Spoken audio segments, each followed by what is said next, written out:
पर हुजूर आते आते बहुत देर कर दी है क्या ऑलरेडी। आशुतोष देखिए, नई राजनीति है, राजनीति का नया ग्रामर गढ़ दिया गया है। उसमें साम दाम दंड भेद, जो मैंने कहा, एक एक बॉक्सेस को टिक करती हुई दिखाई दे रही है बीजेपी कि जयंत चौधरी 2 ही सीट दो, चाहे वहां पर वो फायदा कर सकते हैं तो साथ लेकर आएंगे, हम अशोक चौहान को भी साथ लेंगे, हम बांद्रा सीट पर किस तरह से आशीष शेलार को जिता सकते हैं जी, बाबा सिद्दीकी को ले आएंगे। तो वो हर चीज एक जगह भी, एक सीट पर भी 1 इंच क्या 1 मिलीमीटर कंसीड करने को तैयार नहीं है। और कहीं ना कहीं कांग्रेस वो मतलब एक इन्यूई, जो अंग्रेजी का शब्द होता है, उस स्टेट में आ गई है क्या कि हो रहा है बस जी सब कुछ, वो भगवान भरोसे है, खुद को ही कंट्रोल करने की कोशिश दिखाई दे रही है क्या? संदीप, इंडिया गठबंधन, संदीप मुझे लगता है कि साफगोई से बात करनी चाहिए। और इंडिया गठबंधन बीजेपी में बात करने के पहले सबसे पहले आइए कमलनाथ के ऊपर बात करते हैं। कमलनाथ जो कांग्रेस के सो कॉल्ड कद्दावर नेता माने जाते हैं, 2003 के बाद से कितनी बार जीते कमलनाथ, कितना बार कांग्रेस पार्टी को वहां पे सत्ता में लेकर आए हैं, इसका भी तो हिसाब होना चाहिए ना।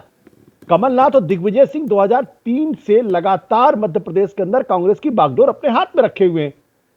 कितनी बार जीते? लगातार 3 बार शिवराज सिंह चौहान ने जीता वहां पे, और चौथी बार जब कांग्रेस पार्टी वहां जीती तो सरकार आप 1.5 साल भी नहीं चला पाए, और आप माने जाते हैं कि आप बड़े कद्दावर नेता हैं और बहुत बड़े नेता हैं। उसके बाद भी कांग्रेस पार्टी ने कमलनाथ को इनफॉर्मली ऑफर किया था कि आप कांग्रेस पार्टी के प्रेसिडेंट बन जाइए। अब इससे ज्यादा तो कोई पार्टी किसी नेता को ऑफर कर नहीं सकती। फिर आप मध्य प्रदेश के अंदर जो चुनाव, विधानसभा का चुनाव हो रहा था, उसमें आप मुख्यमंत्री पद के सबसे बड़े दावेदार थे। सारी कैंपेन आपने अपने हाथ में ली, सब कुछ अपने मन का किया। आप न तो खड़गे साहब को मानने को तैयार थे, न राहुल गांधी को मानने के लिए तैयार थे। और उसके बाद आप बुरी तरीके से चुनाव हार जाते हैं, जीतने वाली राज्य में बुरी तरीके से हार जाते हैं। तो काहे के नेता है? किस बात के कद्दावर नेता है? मुझे तो लगता है कि ऐसे नेता कांग्रेस पार्टी छोड़ के चले जाए तो बेहतर है, क्योंकि कांग्रेस में फिर नेता ही कौन है? वो ऐसे नेताओं की वजह से है। अब संदीप, आज की तारीख में कांग्रेस में जो मुख्य रणनीतिकार बने, मैं भी एक कड़वा सवाल यहां पर पूछ लूं आशुतोष, जो तथाकथित रणनीतिकार हैं उनमें से कौन कितने लोकसभा चुनाव लड़े हैं या जिता सकते हैं चुनाव, और वही सर्वे सर्वा हैं इस वक्त कांग्रेस में? हम तो अभी कमलनाथ के ऊपर, हाँ, हम कमलनाथ के बारे में बात कर रहे हैं ना। नहीं, हम अभी कमलनाथ के बारे में बात कर रहे हैं ना, कमलनाथ के बारे में बात कर लेना, फिर उसके बाद बाकी लोगों के बारे में बात करूंगा। सवाल इसी बात को लेकर यह है कि भाई आप 2003 से लेकर 21 साल तक कांग्रेस पार्टी को सरकार में नहीं ला पाए और ना बचा पाए, पार्टी का अध्यक्ष तक बनाने को आपको पेशकश किया गया। तो ये इसका भी तो आकलन होना चाहिए कि कमलनाथ कितने बड़े नेता बिल्कुल होना चाहिए या नहीं होना चाहिए। दिग्विजय सिंह कितने बड़े नेता, इसका हिसाब होना चाहिए या नहीं होना चाहिए।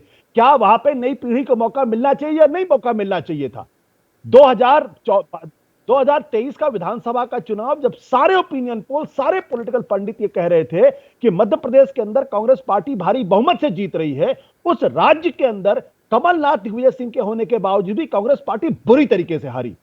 तो इसकी जवाबदेही नहीं होनी चाहिए। आपको राज्यसभा चाहिए तो बेसिक सवाल क्या है कि ये वो सारे लोग हैं जो इंदिरा गांधी के बाद संजय गांधी की वजह से पॉलिटिक्स में आए, जिंदगी भर दरबारी पॉलिटिक्स की, कभी जम के पॉलिटिक्स, कभी जमीनी पॉलिटिक्स नहीं की, और यही लोग कांग्रेस पार्टी के पराभव के आज सबसे बड़े कारण है। अशोक चौहान का हिसाब ले लीजिए आप। 2019 के अंदर जब लोकसभा का चुनाव हुआ, 1 सीट कांग्रेस पार्टी जीती। क्या थे अशोक चौहान का, क्या कंट्रीब्यूशन था उनका? आप आदर्श घोटाला भी करेंगे, आपके ऊपर आरोप भी लगेंगे, जेल जाने की नौबत भी आएगी, फिर भी कांग्रेस पार्टी आपको क्यों रखे रहे भाई? तो मेरा सवाल इसी बात को लेकर ये, जो कांग्रेस पार्टी की आज की दुर्गति है वो ऐसे दरबारी नेताओं की वजह से है जो सो कॉल्ड तौर पे बड़े नेता माने जाते हैं, पर बीजेपी उनके लिए अपने हितों की लाल कालीन बिछाकर तस्वीर तो ये पेश कर रही है ना कि कांग्रेस बिखर गई और आइए एंटी कांग्रेसिज्म, उस चीज को जो विनोद शर्मा कह रहे थे, और आगे बढ़ा रही है बीजेपी। ये बीजेपी को सूट करता है कि कांग्रेस को सूट कर रहा है? इसी मैंने तो बुनियाद, अरे भाई मैंने तो बुनियादी सवाल खड़ा किया है कि कांग्रेस पार्टी की, कमलनाथ की कांग्रेस पार्टी की जरूरत क्या है? अगर आप 21 साल से बीजेपी को मध्य प्रदेश के अंदर जमींदोज नहीं कर पाते, हरा नहीं पाते हैं, तो व्हाट इज योर वैल्यू? इससे ज्यादा कांग्रेस पार्टी क्या ऑफर कर सकती है भाई? आप मुझे बताइए।